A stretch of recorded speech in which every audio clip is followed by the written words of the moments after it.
Kjo është një padrejtësi, sepse barazi sistemi nuk duhet të ketë, se asnjëherë s'ka pas barazi. Por kjo diferencë shumë e madhe, se ja, mund të themi për shembull, unë kam kontribuar 25 vjet. 13 vjet i kam në nëntokë ditë për ditë, kalendarike. Tani, çfarë i ka dhënë ai lloj presidenti, që fundit shteti atë e shkolloi, i dha shkollë me të gjitha me shpenzimet tona, se bursat ashtu kanë atje konviktet e të gjitha.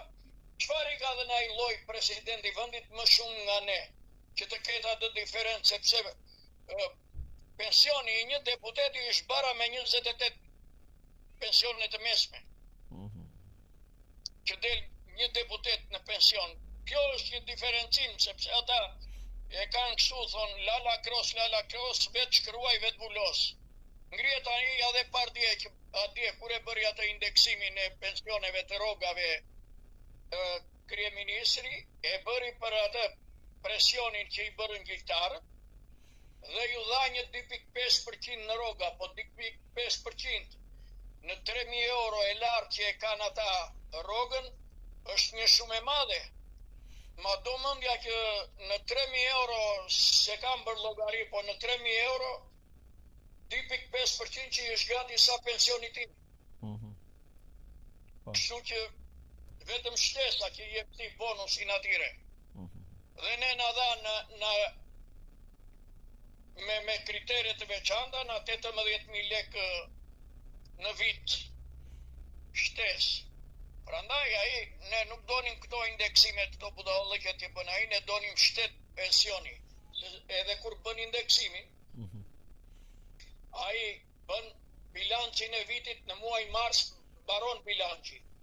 Në 1 prill duhet të bëj direkt indeksimin. Këta indeksimin e bëjnë në tetor, nga prilli në tetor, mosha e tretë vidhet. Vidhet, përderisa nuk jepet paraja, për mua vidhet. Bërën një protest, ne bërëm në vitin 2019 para kryeministrisë. Na dhanë një bonus, 1% për çdo vit në toke për minierat dhe 0.6% për naftën dhe metalurgët. Në këtë pension këta me ligj, minatori del në pension në moshën 55 vjeçare. Këta këtë bonusin nuk ja japin kur del në pension, po 65 vjeç. Që nuk e arritën këtë 65 vjeçarin, unë vetëm këtu në lagje kam disa emra që vdiqen pa e marrë 1%.